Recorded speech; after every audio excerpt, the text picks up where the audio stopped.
the original story. Like, so when you're talking about the biblical translations of the Adam and Eve story that we're all accustomed to, AI work on this and try to break it down into pronouns, nouns, verbs, or whatever they're using.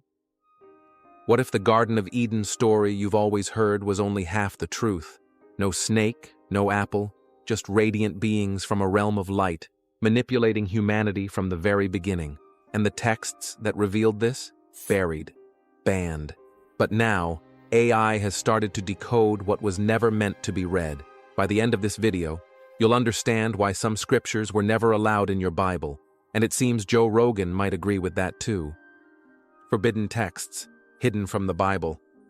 There's a reason some books were never allowed to sit next to Genesis and Revelation, a reason why certain scriptures were locked in monasteries, buried in deserts, or passed down in secret, written in languages only a handful of people could read. And the Book of Adam and Eve, sometimes called the conflict of Adam and Eve with Satan, is one of those texts. Now, it didn't vanish because it was unimportant. Quite the opposite. First appearing in Ge'ez, the ancient liturgical language of Ethiopia, this mysterious manuscript was likely composed between the 3rd and 5th centuries AD. It survived through centuries of obscurity, copied by Christian monks, and eventually translated into Latin, Slavonic, and Arabic. Yet despite its clear connection to the Genesis story, it was left out of the canonized Bible. And that decision wasn't accidental. This book doesn't just retell the Garden of Eden story, it completely reframes it. Instead of ending with Adam and Eve's banishment, this text picks up after the fall, describing in elaborate, almost mystical detail the couple's trials, torments, and their direct confrontations with strange, supernatural entities. It's not just theology, it's myth, horror, cosmic drama, and maybe, just maybe, something deeper. What makes this so compelling is how different cultures preserved different versions. For instance, while the Western world largely ignored it, Ethiopian Christians treated this book as spiritual truth. The Ethiopian Orthodox Tewahedo Church even kept it among their sacred texts for generations, suggesting it carried a deeper, more accepted meaning within African Christianity than in Europe. It's said to be guarded by priests of the Ethiopian Church. So why did other churches abandon it? When the church began standardizing scripture during major gatherings like the Council of Carthage in 397 AD, they decided what was divinely inspired and what wasn't. Any text that featured ambiguous theology, contradictory timelines, or too much mysticism was left out. That included writings that portrayed Satan not just as a tempter, but as an active cosmic enemy involved in ongoing battles with Adam. The Book of Adam and Eve didn't fit the polished story the church wanted to tell. It was too raw, too strange, too speculative. Some scholars say it bordered on heresy. Others think it revealed truths the church wasn't ready to deal with. And here's a curious fact. Versions of this story have been discovered in ancient monastic libraries across the Middle East, Armenia, and even in Slavic manuscripts in Eastern Europe. In each, small tweaks reflect local beliefs, but the core mystery remains intact. These weren't fringe texts. They were preserved, copied, and shared, just not with the general public. What's even more fascinating, some of the language in the Book of Adam and Eve, like references to the light from the realm above and the watchers from the sky, mirror terminology used in other forbidden texts, like the Book of Enoch or even certain Dead Sea Scroll fragments. That suggests a cross-pollination of ideas between early apocalyptic and mystical Jewish Christian writers. And then, there's the kicker. These texts don't describe Adam and Eve as passive figures. They portray them as aware, distressed, even rebellious at times. They cry out to God. They fast. They build altars.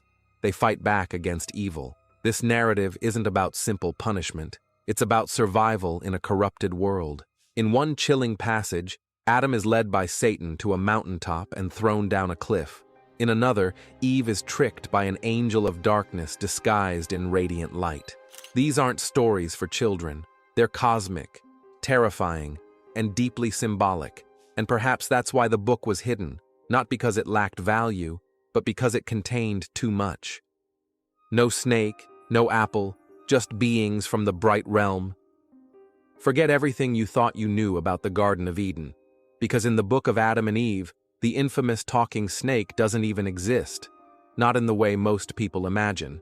In these forgotten texts, the role of the tempter is something far stranger, celestial beings from a so-called bright realm. Some even call them the Shining Ones. One of the most eerie differences in this version is how temptation plays out.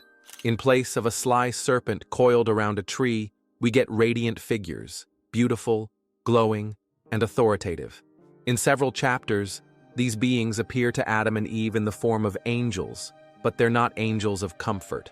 They lie, they trick, they deceive. In one scene, a being of light tells Adam that God has abandoned him, that heaven has no place for a failed creation. The language used isn't evil in tone, it's loving, persuasive, almost divine. But the intentions are clearly sinister. These aren't your Sunday school angels. They're manipulative, mysterious, and maybe even alien in nature. The term bright realm comes up repeatedly in different translations. In Ethiopian versions, it's described as a place of pure light, far above earth, where beings of power reside. How do you perceive that force? Is it just energy, or do you anthropomorphize it? Not all of whom answer to God. Some scholars believe this reference aligns eerily with descriptions in other ancient texts, like the Book of Enoch's Watchers, or even Mesopotamian myths involving gods who descended from the heavens to interact with mankind. Could this be an early literary hint at something more, something otherworldly? One particularly bizarre theory floated by fringe researchers. The beings from the bright realm weren't symbolic at all. They were literal extraterrestrials. According to this view, the Book of Adam and Eve is less about sin and more about humanity's first contact.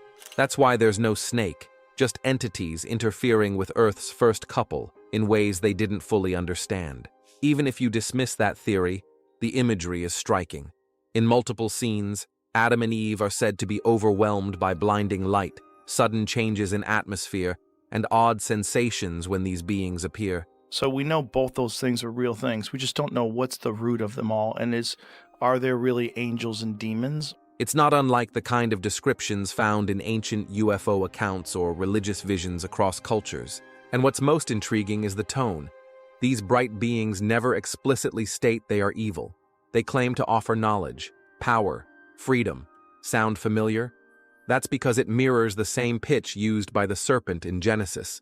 But here, it's wrapped in robes of light instead of scales and hissing. In another version of the tale, Satan himself takes on the form of a radiant angel and mocks Adam for his fall, laughing at him from a cloud above. This act of shape-shifting and appearing as light is something even the New Testament later references. Satan himself masquerades as an angel of light. That's from 2 Corinthians 11:14. That verse makes more sense when you've read this book. And the idea that Eden's story wasn't just about disobedience, but a deeper cosmic test involving unknown powers changes everything. Was Earth always a battleground? Were Adam and Eve the first test subjects? Or worse, were they never meant to succeed? It's these kinds of details, these deeply unsettling reinterpretations, that make the Book of Adam and Eve one of the most controversial ancient texts ever uncovered. AI tools just helped decode lost portions. For centuries, the full story in the Book of Adam and Eve remained fractured, buried in damaged scrolls, faded translations, or scattered across obscure religious libraries in Ethiopia, Armenia, and Eastern Europe. Even the copies that survived were often incomplete, riddled with missing lines, corrupted syntax, and centuries of scribal errors. Scholars tried for decades to piece together the puzzle, but they were always missing something. Then I stepped in. Over the past few years, a quiet revolution has been happening in the world of ancient texts. Teams from institutions like Oxford University, in collaboration with Google's DeepMind, have been using machine learning to help decode, restore, and contextualize long-lost historical documents. The artificial intelligence that powers Ithaca is based on cutting-edge technology developed here at Google's DeepMind. One of their most groundbreaking tools is called Ithaca, an AI trained to read damaged or fragmentary ancient scripts and suggest accurate restorations, even identifying their possible locations and dates of origin. Originally tested on Greek inscriptions, Ithaca stunned scholars when it began predicting missing words and context with up to 72% accuracy, far beyond anything ever achieved manually. Ithaca's networks replicate some of the work done by historians, analysing what an inscription says to fill in missing words. But it didn't stop there. Scholars began training similar models on lesser-known languages like Ge'ez, Syriac, and Coptic, the very scripts in which the Book of Adam and Eve and related apocryphal texts were preserved. As a result, AI began to breathe life back into texts long considered broken beyond repair. One notable breakthrough came in 2022, when a group of researchers used AI to reassemble portions of the life of Adam and Eve from different versions across Latin and Slavic manuscripts. Previously, these manuscripts didn't seem to match up, but the AI was able to detect linguistic patterns and common narrative structures that suggested they were actually telling the same story in different ways. By aligning those variants, scholars could finally reconstruct passages that had been missing for nearly 1,600 years. Even more impressive, AI wasn't just decoding letters, it was catching themes. In some cases, it noticed theological shifts and inconsistencies that pointed to later alterations by church scribes. For instance, in certain versions, Eve is portrayed with more agency, questioning divine commands, bargaining with spiritual beings. Earlier scholars thought these lines were corruptions, but the AI found that this portrayal was consistent in older layers of the text, suggesting it might have been edited out by later religious authorities. Another AI-assisted discovery involved the so-called satanic deception sequences. Previously thought to be different events, the AI recognized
a structure across 3 manuscripts where Satan takes on radiant, godlike forms to mislead Adam, not once, but repeatedly over time. This confirmed theories that the book wasn't a one-time event story, but a cycle of manipulation. Some researchers even used AI to map out the sequence of supernatural appearances in the Book of Adam and Eve, comparing it to ancient Sumerian myths and Enochian writings. What emerged was a strange web of similarities. When the text of an inscription is entered, Ithaca provides options for any missing words, along with probabilities for each guess. Beings descending in light, offering forbidden wisdom, only to twist reality around the humans who accept it. And here's the kicker. AI helped detect entire missing chapters. Based on thematic gaps and abrupt narrative shifts, models predicted that certain key sections, perhaps dealing with the origin of these bright realm beings or the mechanics of Eden's spiritual geography, had been lost or suppressed. In 2023, archaeologists unearthed a manuscript fragment in northern Ethiopia that appeared to match one of these predicted gaps, a moment where Adam speaks of hearing multiple voices in the garden, some commanding obedience, others offering truth. This revelation has lit a fire under biblical scholars, because now AI isn't just helping us recover history, it's forcing us to question who got to shape that history in the first place. The message isn't about sin, it's about surveillance. The traditional story of Adam and Eve has always centered on a single idea: sin. They broke the rule, ate the fruit, and paradise was lost. Simple. but the Book of Adam and Eve, especially in its restored versions, tells a far more disturbing tale. It's not about a single mistake. It's about constant observation, psychological warfare, and manipulation from above and beyond. In this version, Adam and Eve aren't just cast out of Eden, they're watched, not metaphorically, literally. They speak of eyes in the sky, of voices that echo through the wilderness. They hide not from shame, but from presence. Some scholars interpret these details as metaphors for guilt, but others see something else: surveillance. In the Latin Vita Adae et Evae, Eve describes being shown terrifying visions of her descendants suffering, dying, and being enslaved. But the visions don't come from God. They come from the one who deceives in light. In other words, her tormentor isn't a shadowy serpent. It's a spectator dressed in purity. Someone, or something, is pulling strings and forcing her to watch. These scenes have led to wild theories, some even suggesting that the garden was less a paradise and more an experiment, that Adam and Eve weren't banished out of anger, but because the test was over. They had been pushed, watched, manipulated, and finally expelled. Further fueling this idea is the recurring phrase in some Guia's manuscripts: "He who monitors the dust." Adam is made from dust, and the being who tempts him refers to watching his form from before he was animated. That implies foreknowledge, planning, and design. In these texts, Satan doesn't just show up post-fall. He's already there, lurking, planning. And the bright beings aren't reacting to rebellion. They're initiating it. Over and over again, Adam and Eve are offered truth, freedom, sight, but only if they abandon their creator. This isn't temptation. It's a psychological operation, a stress test of loyalty under invisible pressure. Even more disturbing is how pain is used. Adam and Eve are subjected to long fasting, starvation, hallucinations, and even self-harm, rituals that echo ancient initiation ceremonies. But they're not initiated by God. They're just hoping he's still watching, because by this point, they're not sure who's observing or why. The life of Adam and Eve also contains a controversial passage where Adam speaks to his son Seth and warns him that earth is not what it seems. He claims that there are those who rule the winds and observe the waters, and that you must not speak aloud where the watchers roam. Some interpret this as early animism, but others believe it reflects a form of ancient spiritual paranoia, a belief that even your thoughts were being monitored. And that brings us to perhaps the most chilling idea: the notion that humanity's fall wasn't a crime, but a provocation, that Eden wasn't paradise, but a controlled environment designed to observe behavior under pressure. Some theorists have even linked this to Gnostic ideas that the Creator was not truly benevolent, but a demiurge, a lower power enforcing limitations on spiritual beings like Adam and Eve. Under this reading, the snake didn't cause the fall, he triggered the awakening. These interpretations might sound fringe, but they're grounded in actual textual analysis. Scholars like Andrei Orlov and Michael Stone have written extensively about the surveillance themes in apocryphal literature, and with AI restoring more and more lost content, the themes only get clearer. Maybe that's the real reason the Book of Adam and Eve was hidden, not because it contradicted the Bible, but because it decoded it. Why was it left out of the Bible? The question has haunted scholars for generations. If the Book of Adam and Eve was so widely preserved, copied in multiple languages, and even referenced in other early Christian writings, why wasn't it included in the Bible? The answer lies in a mix of politics, theology, fear, and something deeper that most never dare to touch: the need for control. To understand this, we have to go back to the chaotic early centuries of Christianity. Back then, there was no single Bible. Early Christianity was not a monolithic movement with a tidy, agreed-upon set of sacred books and beliefs. Far from it. Different communities had their own collections of sacred texts, some overlapping, many wildly different. In Alexandria, scrolls circulated that painted God as a remote architect. In Jerusalem, texts emphasized divine justice. And in the deserts of Egypt and Ethiopia, strange books like the Book of Enoch, the Book of Jubilees, and the Book of Adam and Eve were read with equal reverence.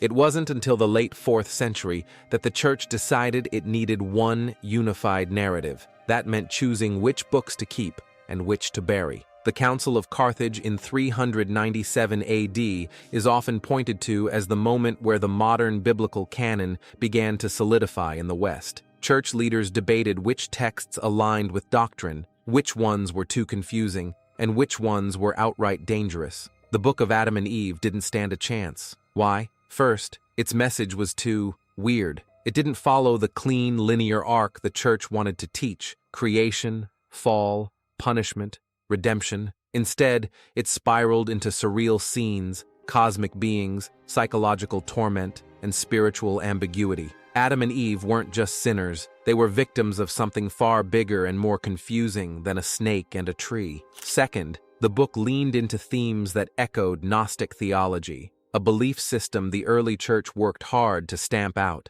Gnostics taught that the material world was a prison and that salvation came through secret knowledge, gnosis, rather than obedience. The Book of Adam and Eve doesn't go full Gnostic, but it shares striking similarities: celestial manipulators, hidden knowledge, and the idea that Adam and Eve's suffering had a greater, possibly redemptive, purpose. Even more threatening, the book presents a non-linear view of time. Adam sees visions of future generations. He experiences time loops. Some versions suggest that events in Eden were predestined, an echo of deterministic beliefs that challenged the church's doctrine of free will and moral responsibility. If the fall was inevitable, how could humanity be blamed? But perhaps the biggest problem was this: the book raised questions without offering clean answers. It asked, who are these shining beings? Why are they testing Adam? Why does God seem so distant after the fall? Why is there so much pain in the world if all they did was make a choice?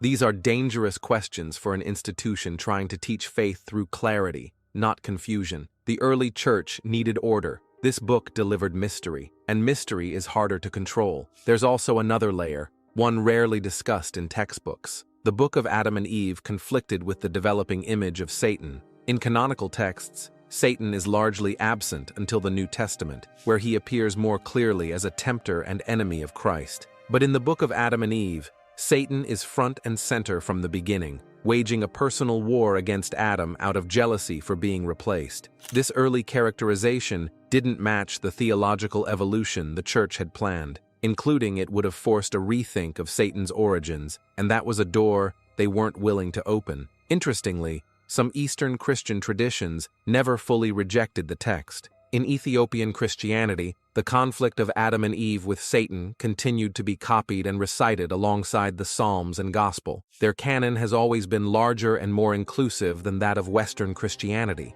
For them, these stories weren't heresy, they were heritage. Another reason for exclusion may have been simple logistics, the sheer number of versions. Unlike the Gospels, which were eventually harmonized into 4 accepted accounts. This standardized canon included the now familiar Gospels: Matthew, Mark, Luke, and John. The Book of Adam and Eve existed in multiple wildly different manuscripts, with additions, removals, and cultural edits. The Latin version, the Slavonic version, the Ethiopic version, they all told slightly different stories. The church didn't want to sift through all of that. They wanted certainty, consensus, standardization. And here's a striking modern parallel. Just like the early church filtered out texts to craft an official narrative, today's information ecosystems do the same. We curate what people see. We suppress what doesn't fit. What gets algorithmically hidden or amplified isn't based solely on truth. It's based on cohesion, simplicity,